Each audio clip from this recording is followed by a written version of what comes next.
Magandang araw, ngayon ay ituturo ko sa inyo ang paggawa ng Alcologne. Mga pag-iingat, ang alcohol ay highly flammable kaya iwasan nitong maitago sa mainit na lugar, ilayo sa apoy, baga at iba pa. Sa working space, iwasan palapitin ang mga bata at ang mga kasama natin sa bahay na may health problem. Mawala man sa lugar na may kakayanan ang hangin na maglabas-pasok. Suot ng eyeglasses, face mask, apron, long sleeve, surgical gloves. Tools and equipment. Kailangan po natin ang glass beaker, measuring pitcher, measuring cup, stirring rod, syringe, squeeze bottle at iba pa. Ang isang formulation ay mayroong 1 litrong alcohol. Sa water base, kakailanganin natin ang ethyl alcohol at distilled water. Sa oil base naman, kailangan natin ng fragrance oil, fixative, glycerin liquid at polysorbate 80. Procedure kung paano ito gawin. Ihanda ang working table, gumamit ng tray para mas madaling linisin. Gagamit po tayo ng 𝑣�0𝑪𝑶. Yan ang po ang ating fragrance oil. Yan po yung ginagamit ng mga gumagawa ng pabango. Gagamit din tayo ng fixative. Yan naman po ang ating scent retainer para ma-hold niya yung scent, hindi agad mag-evaporate. Ang glycerin liquid naman po ay ang ating moisturizing agent. Gagawa po tayo ng half formulation. So, 500 ml lang po ang ating magagawang solution. Measure 2.5 ml fragrance oil. Pwede po tayong gumamit ng iba't ibang klase ng fragrance oil kagaya ng lemon, peppermint, lavender at iba pa. Sumunod na i-measure natin ay ang fixative. Kung ano po ang measurement ng fragrance oil, yun din po ang measurement ng fixative. So, 2.5 ml din po siya.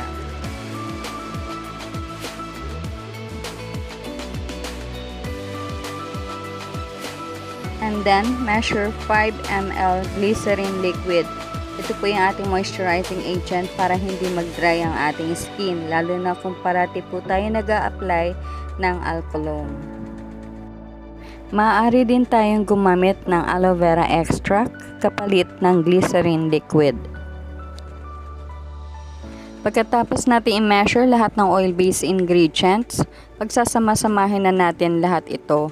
Una, isasama natin ang fixative sa fragrance scent habang hinahalo ng dahan-dahan at isang direksyon. Haluin lamang po natin ito na mabuti. Sumunod naman ay ihahalo natin ang glycerin liquid. Haluin lamang natin ito na mabuti hanggang sa mag-combine ang lahat ng ingredients na inilagay natin.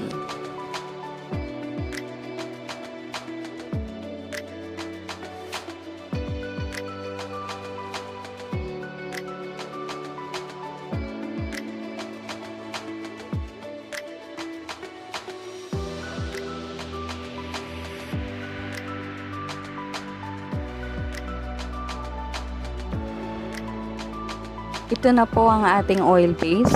So, iisang tabi po muna natin ito. Gagawa naman po tayo ngayon ng water base.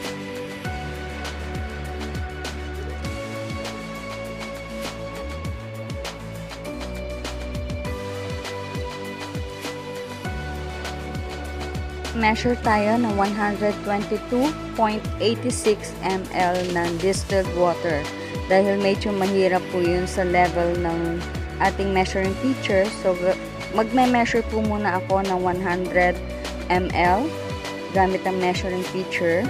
Pagkatapos po ay magme-measure ako ng 20 ml naman gamit ang measuring cup. And then, 2.86 ml naman po gamit ang syringe. So, ang total po noon ay 122.86 ml.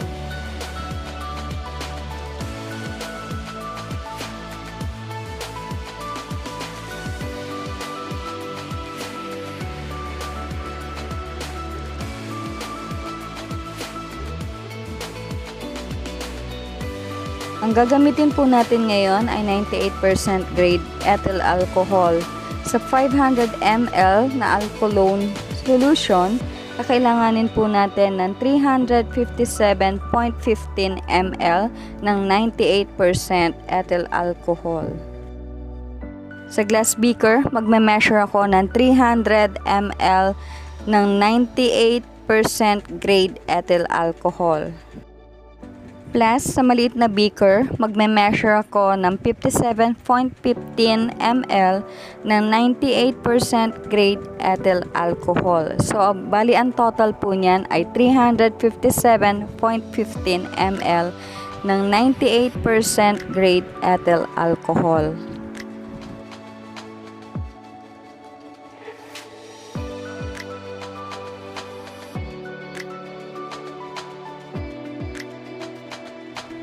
Pagkatapos mag-measure po tayo ng 10 ml na polysorbate 80.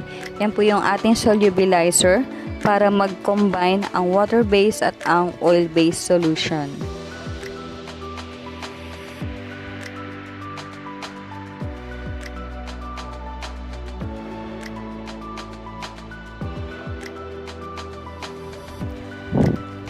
Ihalo ang distilled water sa alcohol. Haluin lamang natin ito ng isang direksyon at normal speed. Pagkatapos ay sasama na po natin ngayon ang ating pre-measured na polysorbate 80.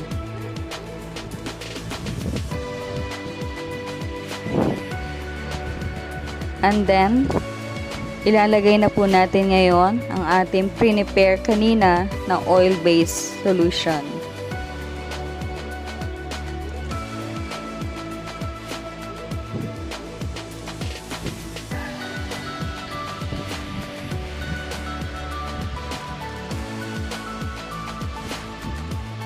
Ito na po ngayon ang ating Alcologne.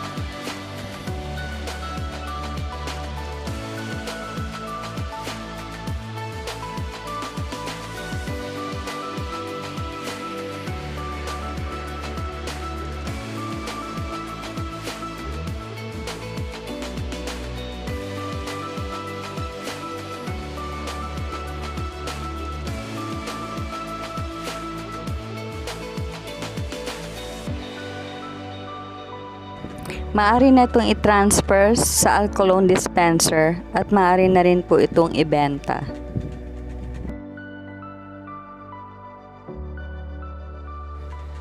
I-transfer ko muna ito sa PET bottle.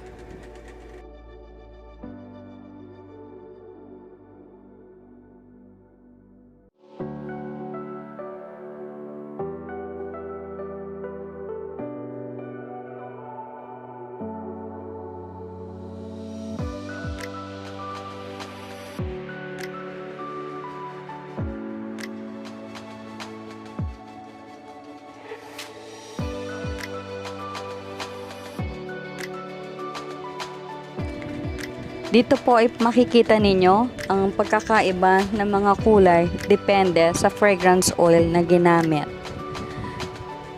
Sa lavender, makikita nyo pong clear yung kulay niya. Hugo Boss, medyo hindi na clear. And yung peppermint naman, medyo kulay hugas, bigas na siya. Just in case may nagamit kayong fragrance oil na naging sanhi ng hindi magandang kulay ng inyong solution, pwede kayong gumamit ng colored na Alcologne dispenser or pwede rin kayong mag-add ng food color